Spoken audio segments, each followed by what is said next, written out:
할렐루야. 우리 옆에 있는 분들이랑 인사하십시다. 성경 읽었어요?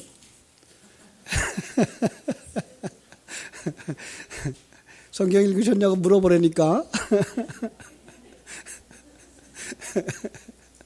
여러분들은 이제 우리가 성경 읽기에 열심들을 내고 있다는 소리를 들으면서 정말 감사를 합니다. 마가복음을 읽었죠? 그죠?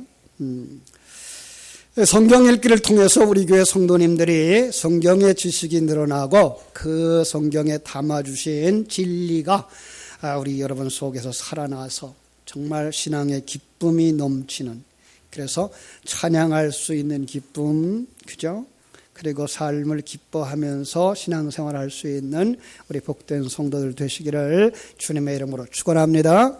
그래서 이번 주간에는 이제 세 번째 주간이죠. 누가복음을 읽으시는 순서인데요. 24장밖에 안 돼요.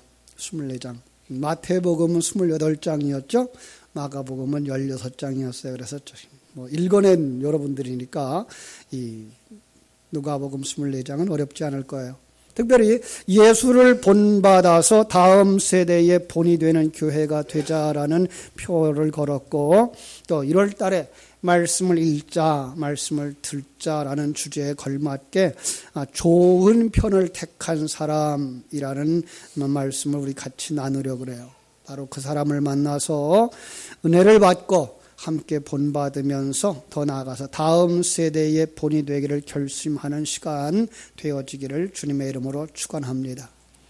누가복음은 누가 썼을까요? 누가 썼어요? 예, 누가라고 하는 사람이 썼어요. 이 누가가 누군가 하면은요, 바울의 사역 초기부터 함께 했던 안디옥 교회 출신의 이방인 개종자라 그래요. 이방인이었다가 예수 믿게 된 사람. 바울 전도 여행의 시작부터 끝까지, 아니 로마의 그 감옥에까지 와서 바울과 동행을 했고 바울의 건강을 이렇게 지켜주었던 의사라고 말합니다. 그래서 바울은 그를 가리켜서 사랑을 받는 의원이란 말을 썼고, 참 마지막까지 함께 했던 사람이라고 골로새서 4장 14절이나 빌레몬서 1장 24절 같은 곳에 그 바울 서신 속에 이 사람을 이렇게 드러내고 있는 것을 볼 수가 있습니다. 누가복음 이렇게 초창기에 초입에 이렇게 딱 떨치면 1장 1절로 3절에서는 말씀을 처음부터 목격자 되어진 사람, 그래서 모든 일을 근원부터 자세히 살핀 사람이라고 말하고 있어요. 이 누가는 누가복음과 사도행전을 기록한 저자로서 사도행전 속에서는 바울과 함께 있는 자기, 또 바울과 함께 있는 전도대원들을 항상 우리라고 표현을 함으로써 바울과 동역했던 것을 알려주고, 그 누가가 바로 자신인 것을 알려주고 있는 것을 볼 수가 있습니다. 우리는 누가와 바울 그리고 함께하는 일행을 통해서, 그리고 오늘 그가 기록한 이 말씀을 통해서 좋은 편을 택한 사람을 같이 만나보고자 합니다. 왜 누가복음 같은 곳에서는 왜 저자를 그렇게 나 누가가 이렇게 쓰지 않아서 바울처럼 기록하지 않았을까요? 성경은 성령의 감동으로 기록된 책이로서 사람들에게 집중하기보다는 바로 그것을 보내주신 하나님에게 집중하도록 쓴 편지라서 그래요. 그래서 저자보다 더 중요한 건 누구예요? 이 편지를 써서 보내신 분이 하나님이다라고 하는 거예요. 그래서 누가복음은 그 수신자를 보면 더 재미있어요. 수신자가 누가복음이나 사도행전에 데오빌로라고 되어 있어요. 데오빌로. 그 당시에 어떤 사람이었을 거예요. 그런데 불구하고 그 사람의 이름을 분해해보면 데오스 필로스예요. 데오스 우리가 잘 알죠? 하나님. 필로스는 친구예요. 하나님의 친구에게 이렇게 말하는 거죠. 그러니까 하나님의 친구 되어진 성도들을 수신자로 해서, 그죠? 하나님이 자기의 친구들에게 하듯 이렇게 주었다는 거예요. 자, 그래서 우리는 여기서 우리가 첫 번째 대지를 하나 잡을 수가 있는데, 여러분과 나는 하나님의 친구입니다라는 거예요. 믿습니까? 예, 여러분과 나는 하나님의 친구입니다. 예. 그래서 누가복음과 사도행전을 받아 읽는 그 사람은 하나님의 친구, 예수님의 친구라 그래요. 성경은 이 친구를 어떤 사람이라고 말하는가 하면 자기의 모든 것을 다 나누어서 함께 누리는 관계. 자기의 것을 그냥 조금도 감추지 아니하고 다 알려주고, 조금도 자기 거라고 해서 자기만 챙기지 아니하고 나누어 주어서 함께 누리는 그런 관계. 누가복음 11장에 보면은요, 그래서 밤중에 찾아온 친구, 그런데 뭐 집에 아무것도 없어요. 그래서 또다시 친구의 집에 가서 문을 두드리죠. 야, 친구가 왔는데 먹을 것이 없으니 떡이라도 몇 종이 내내라. 그래서 졸라대서 그에게 갖다 주는 이런 이야기를 통해서, 가장 가까운 친구, 나의 모든 것을 다 함께 나누어 누릴 수 있는 친구. 그런가 하면 예수님은 친구를 뭐라고 정의하는가 하면 친구를 위하여 자기 목숨까지 버리는 이들, 이런 사람을 친구라 그래요. 요한복음 15장 13절에서 말하고 있거든요. 그러나 여기서 굉장히 중요한 친구의 정의를 우리는 하고 가야 돼요. 첫째는 자기의 모든 것을 나누어 함께 누리는 관계. 예. 또 하나는 친구를 위하여 자기 목숨을 버리는 관계. 예. 실상은 하나님이 우리를 어떻게 대하고 있는가, 우리를 영적 관계를 이야기해 주는 단어로 친구라는 말을 쓰고 있는 거예요. 그런데 그 친구가 오신 거예요. 누구의 집에? 마르다의 집에 오셨어요. 자, 성경은 그 친구 대신 우리의 친구가 되려고 이 땅에 오신 예수의 오심을 성탄이라고도 말하죠. 그죠? 죽어있는 생명 속에 생명을 불어넣으려고 우리 안에 들어왔어요. 그냥 피를 흘려버리는, 한 달에 한 번씩 여인들이 피를 흘려버리는 그 단계 속에서 흘리지 아니하고 생명을 가지라고 임신이 되어지는 그 상황과 거의 같은 그림을 그려주고 있는 거죠. 그래서 우리는 뭐예요? 예수님이 어디 계셔요? 내 안에. 예. 흘려버리면은 그건 아니에요. 그죠? 예수님 내 안에 오셨어요. 왜? 내 생명이 되고, 그죠? 나를 하나님의 사람으로 완성시키려고 오셨어요. 또 하나의 그림이 있어요. 예수님이 우리 안에 오신 것을 이제 이 누가복음을 통해서 여러분들이 읽어보시면 알 수 있는데요. 누가복음은 4장 14절부터 19장 45절까지 쭉 예루살렘을 향하여 올라가는 그림을 그려주고 있어요. 그리고 19장 45절에 보면 성전에 들어가서 성전을 청결케 하고요. 21장에 가서는 이렇게 얘기해요. 이 성전이 헐어질 거다. 그래서 성전에 오신 예수님이 바로 우리 안에 오신 예수님이구나 하는 걸 알 수가 있어요. 왜 헐어져야 되죠? 자기 우상화되어져 있는 신전을 헐어버려야 되는 거죠. 그래서 진리에 의해서 이 신전이 무너질 것이며 예수님이 머릿돌 되어져서 성전으로 완성되어질 여러분과 내 모습을 새 성전이라고 이렇게 말하는 거예요. 자, 오늘 본문은 그 예수님이 누구의 집으로 온 걸로 되어 있어요? 마리아 마르다의 집에 온 것으로 되어져 있어요. 그래서 두 번째 주제를 우리가 선택할 수 있는데 뭔가 하면 예수님을 영접한 내 모습이구나. 오늘 그림의 모습은 예수님을 영접한 내 모습이다라는 거예요. 오늘 이야기는 우리가 너무나 잘 알죠. 많이 알려진 이야기예요. 그런데 많이 알려진 것만큼 많이 오해되어져 있는 부분이에요.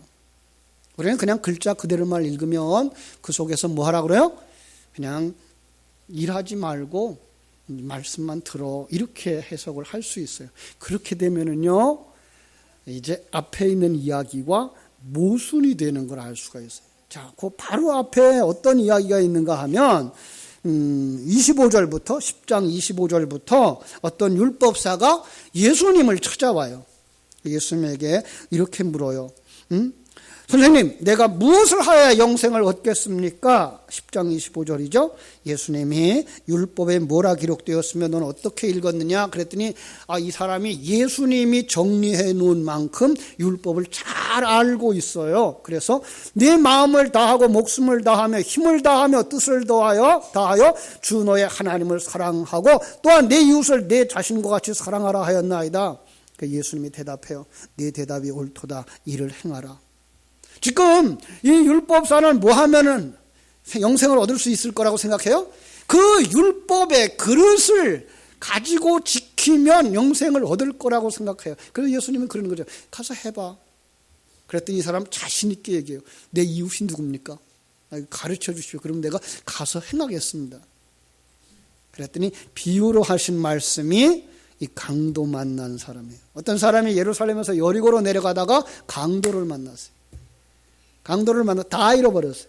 옷까지 벗겨졌어요. 그리고 맥을 맞아서 거반 죽게 되었어요. 그런데 거리로 제사장이 지나갑니다. 아무것도 도와주지 않고 도망갑니다. 레위인이 지나갑니다. 그도 자기가 해를 당할까 봐 겁나서 도망갑니다. 근데 그 길로 지나가던 사마리아 사람이 나귀에서 내려서 기름을 부어 상처를 씻어주고 포도주를 부어서 치료해주고 그리고서 이제 나귀에 태워서 그리고 주막까지 데려갔다.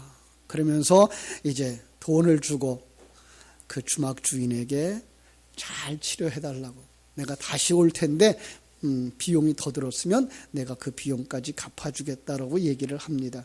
그러면서 묻습니다. 내 생각에는 누가 강도 만난 자의 이웃이 되겠느냐? 그랬더니 당연히 대답하죠. 예, 자비를 베푼 사람입니다. 그랬더니 예수님 뭐라 그래요? 너도 가서 이와 같이 하라. 잘못 이해하면은요, 이것도 뭐가 되어져요? 행하여야 된다. 행위가 있어야 된다예요. 그죠? 그러고 나서 그 다음 이야기가 말씀 듣는 사람이 행위하는 사람보다 더 주님의 사랑을 받는다. 그러면 성경은 모순이 되잖아요. 그죠? 자, 성경은 모순 될까요? 안 될까요? 모순이 안 돼요. 예. 그러니까 그 앞에 이야기를 잘 설명해 주고 있는 이야기가 오늘 본문인 것을 우리가 알게끔 이렇게 성경은 기록해 주고 있는 거예요. 제가 전에 한번 설교를 했어요. 이 강도 만난 자의 이웃에 대해서. 내가 무엇을 하여야 영생을 얻으리까라고 말할 때에 너는 가서 이와 같이 하라 그래요. 이렇게 물어보죠. 강도 만난 자의 이웃이 누구냐 그러죠. 그랬더니 그가 물었던 질문에다가 이렇게 병렬로 놨어요. 나의 이웃이 누구입니까? 라는 말과 강도 만난 자의 이웃이 누구냐라는 말을 통해서 너는 남을 도와줄 수 있는 사람이 아니고 네가 바로 강도 만난 자야 라는 말이에요. 그럼 가서 이와 같이 하라는 말은 뭐예요? 사마리아 사람처럼 여김을 받고 있는 그 예수의 가르침을 내가 받아. 그게 기름 부음이고 그게 포도주를 부음이야. 그러면 내가 영생을 얻어. 이렇게 나온 거거든요. 그래서 그 가르침을 받고 그 진리를 받아들이는 것이 무엇이냐? 이야기가 오늘 본문에 나와 있는 거예요. 그렇습니다. 그래서 뭐 해야 되죠? 먼저 말씀을 들어라 라는 말을 주의 그 세 번째 대지로 삼을 수가 있는 거예요. 여러분, 말씀을 들어야 할 이유가 뭐죠? 우리 로마서 10장 17절에서 말하죠. 믿음은 어디에서 온다? 들음에서 온다. 예. 믿음은 성경을 읽는 것에서 오는 것이 아니라 진리의 말씀을 들어야 오는 거예요. 믿음은 예배당에 왔다 갔다 하는 거로 오는 것이 아니라 설교를 들어야 되는 거예요. 여러분, 듣지 않으면 말할 수 없어요. 자, 제가 여호수아서 6장 3절로 6절에 있는 말씀을 가지고서 이야기해 드릴게요. 이스라엘 백성들이 이 요단강을 건너서 여리고성에 들어가요. 여리고성에 들어가는데 하나님이 그들에게 주신 말씀이 이 3절로 6절이에요. 여호수아 6장 3절로 6절에서 모든 군사들에게 성 주위를 여리고성을 한 바퀴씩 돌라 그래요. 하루에 한 바퀴. 근데 앞에서 제사장들은 나팔을 불고 너희들은 다 한 바퀴를 따라가라. 마지막 일곱 번째 날은 뭐예요? 일곱 번째 날은 일곱 바퀴를 돌아라. 그리고 함성을 질러라. 이렇게 해서 그들이 막 이제 그 약속의 말씀대로 떠나려고 할 때 6장 10절에서 하나님이 이 말씀을 주셔요. 여호수아가 백성에게 명령하여 이르되 너희는 외치지 말며 너희의 음성을 들리게 하지 말며 너희 입에서 아무 말도 내지 마라. 그리하다가 내가 너희에게 명령하여 외치라 하는 날에 외칠지니라.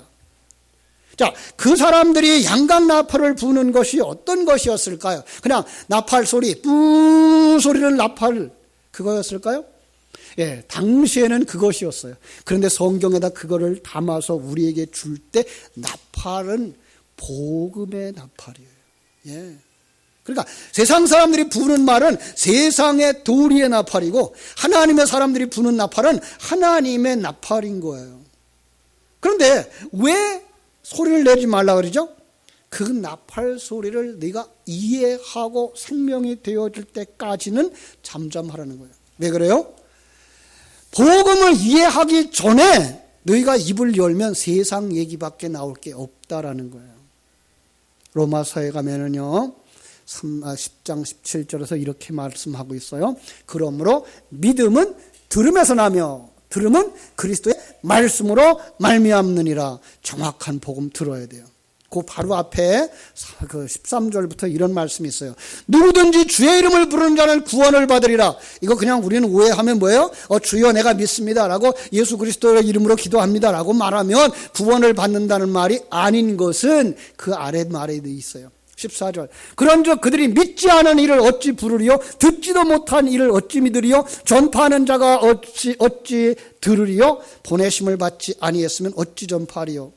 자, 그러면 보내야 되고 보내줘야 전파하고 전파해야 듣게 되고 들어야 믿게 되고 믿어야 뭐 할 수 있어요? 말할 수 있는 거예요. 근데 보냄을 받는 사람이 어떤 사람이었을까요? 요한복음 21장에 가면은 베드로에게 그렇게 묻죠. 예수님이 네가 이 모든 것보다 나를 더 사랑하느냐. 예, 거기서 사랑은 뭐라 그랬어요? 아느냐. 전능하신 하나님을 아느냐. 그 하나님의 일하심을 아느냐. 그 하나님이 너와 함께 하고 있는 것을 아느냐. 너를 향하신 그 하나님의 뜻을 아느냐. 지금 그 하나님이 너와 함께 하여서 일하고 있는 것을 아느냐라는 말. 압니다라는 고백을 했을 때 그것 가지고 내 어린 양을 먹여라. 그것 가지고 내 양을 먹여라라고 부탁을 했던 거예요. 그게 보내심이에요. 그러니까 하나님을 알고 그 아는 것이 지식으로가 아니라 우리 속에 생명이 되어져서 임마누엘을 누려요. 이 환경 속에서 찬송할 수 있어요. 이 환경 속에서 기뻐할 수 있어요. 여러분에게 주신 그 환경 속에 하나님이 내게 주신 이게 정말 하나님 주신 거야. 이 기쁨과 이 감사와 감격이 있어서 찬송할 수 있고 기뻐할 수 있고 말할 수밖에 없는 사람. 그가 뭐예요? 보냄을 받은 자인 거예요. 그가 어떻게 거기까지 갈 수 있다고요? 들음으로 말미암아서. 예. 진리의 말씀을 들어야 돼요. 여러분, 그 의사들은 그렇게 얘기해요. 말 못하는 농아는 왜 말을 못한다? 듣지 못해서. 예. 그래서 농아들을 교정해주고 그 치료해주는 가장 좋은 방법은 그들에게 보청기를 껴주고 그 듣게 해주는 거. 예. 듣게 되면 그 다음에 흉내낼 수 있고 흉내낼 수 있으면 목소리가 나오는 거예요. 그러니까 듣지 못하는 거예요. 우리가 왜 외국어가 안 되느냐? 안 들리는 거예요. 예. 왜 우리가 하나님의 나라를 알지 못하느냐? 안 들리는 거예요. 그래서 이 듣는 것이 그렇게 중요한 거예요. 진리의 말씀을 전하는 요한과 같이 줄 수 있는 것이 있는 사람에게 그 말씀을 들었을 때 그 말씀이 내 귀에 들리고 내 가슴에 새겨지고 누려질 때 그걸 뭐 했다 그래요? 거듭났다라고 말하는 거예요. 그렇습니다. 이 진리를 전파하는 사람이 없으면 안 돼요. 그 성경은 그렇게 얘기하죠. 나팔 소리는 정확하게 불지 않으면 어떻게 돼요? 누가 전쟁을 준비하겠느냐 그랬어요. 복음을 정확하게 전해야 되는 거예요. 아주 요즘 들어서 많은 사람들이 오해하고 있는 종말론, 내 이 생에 혹시 안 일어날지도 모르고 이후에 한 30년 후에 100년 후에 혹시 일어날지도 모르는 사건이라고 생각하고 있는 이 어리석음. 종말론은요, 지금 우리 안에서 이루어지고 있는, 내 안에서. 그래서 내가 준비해야 되고 내가 싸워야 되고 내가 이겨야 되는 싸움인 거예요. 신앙생활은 이후에 하면 되어지는 게 아니라 지금 해야 되는 거예요. 이 절박함을 우리가 가지지 못하면 안 되는 거예요. 그렇죠? 자, 그래서 이제 예수님이 이 집에 들어갔어요. 예수님이 이 성전에 들어갔어요. 이 성전은 어디예요? 여러분과 나예요. 예. 많은 사람들이 저 사람은 마리아고 저 사람은 마르다야 이렇게 평가하려고 그래요. 아니요. 그렇게 평가할 수도 있습니다만은 그건 불신자들이 평가할 수 있는 거예요. 불신자들을 볼 때 그렇게 말할 수 있는 거예요. 성경은요, 내 얘기를 하고 있는 거예요. 내 속에 누가 있어요?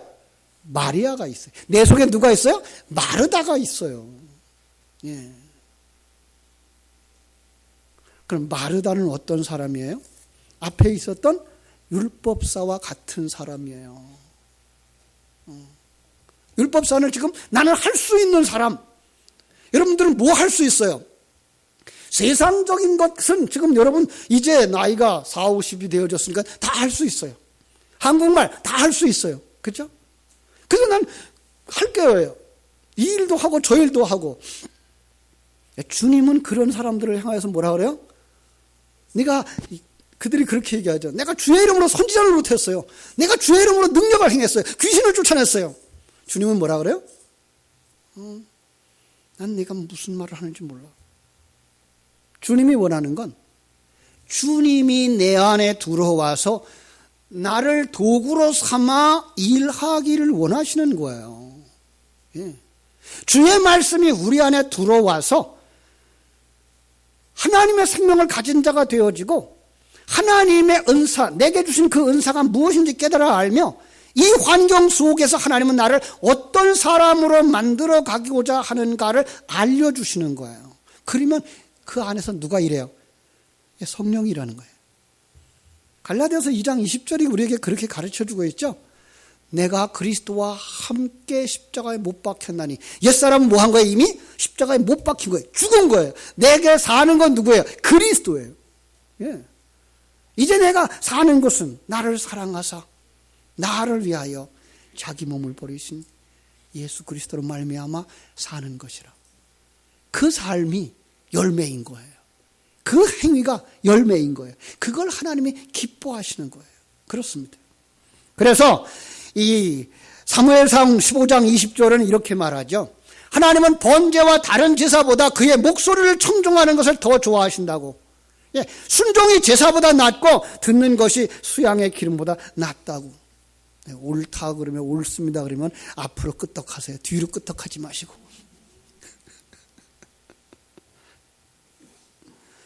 제사라고 하는 그릇에다가 내가 제물 되어줘서 하나님 앞에 드려져야 하는 내 죄가 제물인 것을 아는 것을 담아주신 거예요. 그런데 나를 제물로 드리지 아니하고 뭐만 드려요?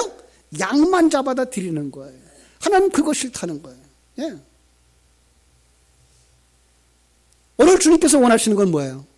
그냥 내 힘, 내가 살아서 나 할 수 있어요를 내려놓고, 이게 뭐예요? 마르다를 책망하시는 거예요. 뭐 하라고요? 먼저 들어. 예. 말씀을 들어야 돼요. 그렇죠? 사랑하는 여러분, 여러분은 어떤 사람이 되기를 원하십니까? 성경은 이렇게 말합니다. 위로부터 난 자, 거듭난 자라고 말합니다. 온전히 순종하는 자, 정말로 옛사람을 벗어버리고 새사람으로 완성된 자, 자기의 더러운 옷, 자기의 의를 진리의 말씀, 그리스도의 피로 씻어 깨끗하게 된 자. 그런데 그렇게 가기 위해서 가장 먼저 해야 될 것이 뭐라고요? 말씀 들어야 돼요. 네. 반복해서 지금 앞에서 불렀던 그 찬송가처럼 들려줬던 말씀 또 들려주시고 또 알게 해주시고, 예. 주일 낮 시간에도 듣고요, 주일 오후에도 들으시고요, 수요일 날도 들으시고요. 구역에서 들으시고요. 새벽을 깨워서 하루를 진리의 말씀으로 시작하시는 그 삶. 왜 해야 된다고요? 말씀을 반복해서 듣기 위해서. 그죠? 진리의 말씀을 들어야 하늘 문이 열리는 줄로 믿습니다. 하나님이 주신 그 삶의 환경 속에서 풍성함을 누리게 되는 줄로 믿습니다. 그 속에서 강하고 담대하여지는 줄로 믿습니다. 말씀을 들으러 나오시기를 주님의 이름으로 축원합니다. 들어야 관점이 바뀌어지고 인생의 목적이 바뀌어지고 어떤 환경에서도 흔들리지 않는 믿음의 사람이 되는 줄로 믿습니다. 그래야 염려하거나 근심하거나 걱정이 사라집니다. 예. 말씀을 듣고 이 환경 속에 누가 함께 하셔요? 전능하신 하나님이 나를 독생자 예수보다 더 사랑하셔서 독생자를 대가를 주고 나를 살리실 만큼 나를 사랑하신 그 하나님이 지금 나와 함께 하셔요. 믿습니까? 무엇이 두렵습니까? 여러분 세상에 살면서 무엇을 두려워하십니까? 그 두려움의 이유가 하나님을 알지 못하기 때문은 아닐까요? 이 세상에서 완성되어지면 천국에 가는 것이고 천국에서 영원히 사는 것이 하나님이 우리를 향하신 뜻이라고 한다면 빨리 가는 것도 나쁘지 않은데, 그죠? 제가 그러죠. 60 안에 가면 우등생, 80쯤 가면 그냥 보통이고 90이 넘어가면 낙제생이고 여러분 이 세상에서 하나님이 허락하신 생명을 다 사는 것 좋습니다. 그런데 왜 살아야 되는지 알고 사는 것이 중요합니다. 바로 하나님의 사람으로 만들어지고 그 다음에 다음 세대에게 이 생명을 전해주어서 저들을 세우기 위해 여러분은 도구로 사용되어지는 것입니다. 그 일을 위해서 우리가 사는 겁니다. 그저 혼자 산속에 들어가서 100살 살아 무슨 소용이 있겠습니까? 정말로 아름다움 그 신앙의 본을 자손들에게 흘려주고 다음 세대에게 보여주어서 그들을 세울 때 그들이 우리가 살아야 되는 삶에 의미가 있는 줄로 믿습니다. 그 사람은 불평이 없습니다. 찬송할 이유가 있습니다. 감사할 이유가 있습니다. 그런데 많은 사람들이 이 부분에 있어서 약합니다. 하나님 주신 그 은혜를 헤아려 보지를 않습니다. 너무 바빠서. 우리 학생들은 너무 점수에 밀려서 점수 따라가다가 하나님이 계신 것도 모르겠고 하나님이 내게 주신 은사가 뭔지도 모르겠고 생각해 볼 겨를이 없어요. 또 직장에 다니다 보면 세상에 살다 보면 이 돈이라고 하는 게 밀려서 하나님의 나라를 묵상할 이유가 없어요. 묵상할 시간이 없어요. 학생들은 그 하나님에 대해서 인생에 대해서 이야기하면 곧바로 그렇게 묻는데요. 그거 시험에 나와요? 그럼 우리 성도들은 이런 얘기를 하면 그게 세상 사는데 먹고 살만해요? 도움이 돼요? 우리는 왜 이 세상 것에만 얽매여 있는지 모릅니다. 조금 뒤로 물러서십시다. 하나님 앞에 서십시다. 그리고 하나님의 음성에 귀를 기울이십시다. 그리고 하나님이 주신 그 뜻을 깨달아 알아서 하나님이 다스리시는 이 세상 속에서 임마누엘의 축복을 누리면서 찬송하면서 감사하면서 다음 세대에게 이 생명을 흘려줄 수 있는 좋은 편을 택한 사람들이 다 되어지기를 주님의 이름으로 축원합니다. 기도하겠습니다. 하나님 우리 아버지 감사하옵고 감사합니다.